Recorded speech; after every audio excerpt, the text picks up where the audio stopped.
Welcome back, so happy to see you again. And I don't know if you heard about the term pseudo-productivity, but by the end of today's video, you will know why it's so destructive and also know how to avoid it. So in yesterday's video, we defined productivity as getting more of what you want per unit of time. And since pseudo means fake or not genuine, pseudo-productivity is therefore believing we are getting more of what we want per unit of time, but actually don't. We feel productive but are not actually productive, and I'll give you some examples. Let's say that we want to be good at sales, and the fastest way to become good is to sell, whether it's cold calling or in-person shows. And that means every time we're not selling, let's say looking up online how to sell, checking up or rereading books, rehearsing our sales script, we are not productive but pseudo-productive. Now it might be beneficial to do some quick research in the beginning, like for instance how to pick up the phone, what list to go through, but as soon as we can call and we don't,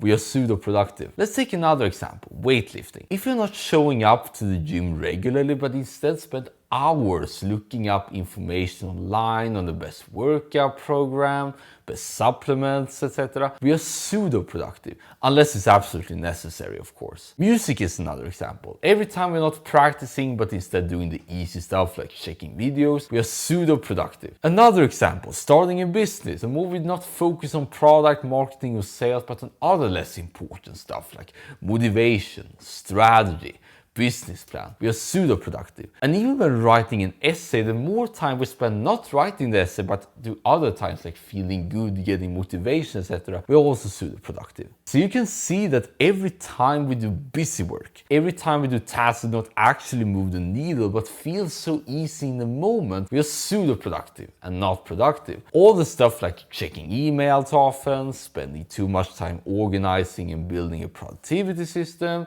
planning too much or even have too long morning routines is getting in the way of us doing the boring reps, learning from our failures and actually being productive.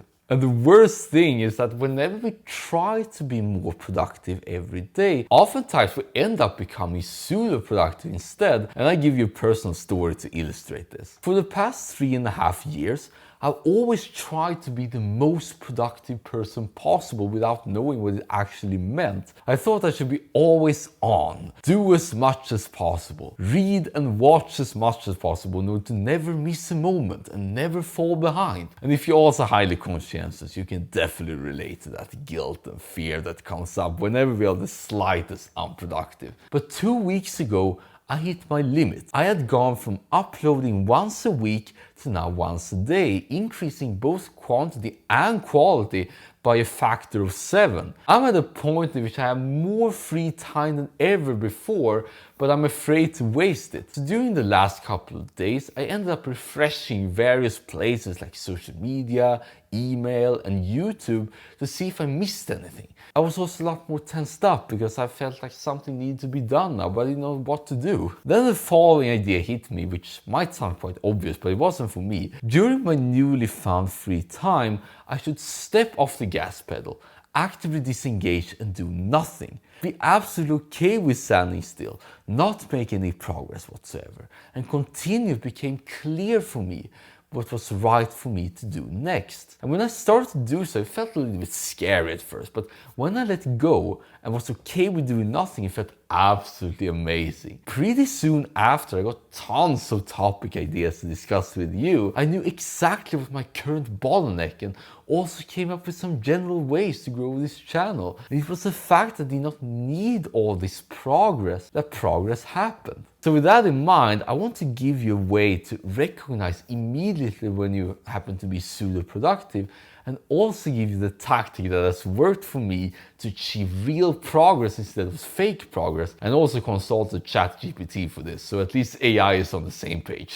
When it comes to productivity, it's all about knowing more and more of what we want, and then most often becomes obvious what to do. But that simple option is also the scariest and most uncomfortable one. If we take sales as an example again, we know that we need to sell in order to be good at selling, but being rejected and having these awkward moments, especially when we cannot answer a particular objection prospect has, is so painful. So it feels better right now to postpone it and prepare even more for that special moment or whatever that means. So in other words, there's potential negative outcome here that we not want. And the way I found to successfully overcome this is to reward any outcome. No matter what happens, I still won as long as I not distract myself. So in this sales example, we want those rejections. We want this fear, this potential stuttering from our side and rolling eyes from the prospect side, because either way, we learn and can use this experience to become better next time. And when it comes to the gym, we want to feel miserable, exhausted, and looked down by others there. If we want to get better at music, we want these pains in our fingers and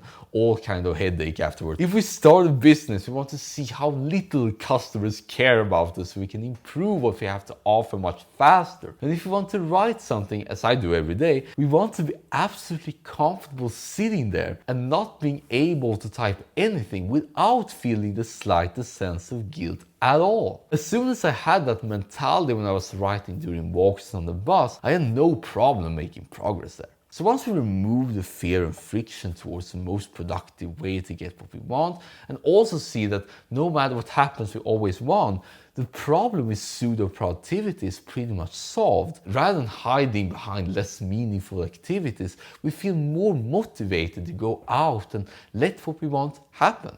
And this also applies if you do not know what you want. Rather than feeling guilty about it, try taking it as a moment of victory, a well-deserved micro-vacation. That's a good term right there. A time to refuel very quick before it becomes totally obvious what to do next. So to sum this up, in order to not be pseudo-productive, we need to be clear on what we want, and then be okay with whatever negative outcomes might happen as we move towards what we want. Removing fear from stopping us, in other words. It's a very powerful feeling, by the way, when you know that whatever you do, you will always win. I hope you found this incredibly useful as well, and I'm excited to see in the comments what you thought about this. Are you able now to completely demolish all that procrastination barriers and call yourself truly productive now? And I'm eager to learn what you have to say. Until then, thank you so much for sticking around so far, and always remember that you're the most amazing human being alive.